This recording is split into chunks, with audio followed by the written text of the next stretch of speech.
The role of cobots in smart manufacturing and Industry 4.0. In the rapidly evolving landscape of smart manufacturing and Industry 4.0, the integration of collaborative robots, or cobots, has become a pivotal element for companies aiming to enhance their automation processes. This article delves into the significance of cobots, with a particular focus on the contributions of companies like Toco, which specializes in linear motion components, and the advancements made by leading robotics manufacturers such as FANUC. Understanding cobots, or collaborative robots, are designed to work alongside human workers, enhancing productivity and efficiency while ensuring safety. Unlike traditional industrial robots, which operate in isolated environments, cobots are equipped with advanced sensors and control systems that allow them to interact safely with humans. This capability makes cobots ideal for a wide range of applications, from assembly and packaging to quality control and inspection.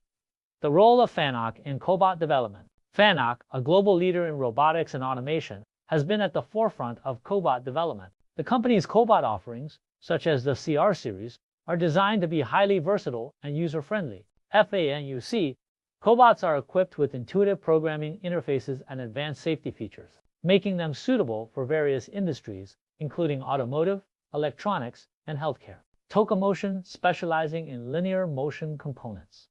Toco is a company that specializes in the production of linear motion components, which are essential for the smooth and precise operation of cobots. Linear motion components, such as linear guides, ball screws, and linear actuators, play a crucial role in the movement and positioning of cobots. Toco's expertise in this area contributes significantly to the development of cobots that can meet the demands of smart manufacturing and Industry 4.0.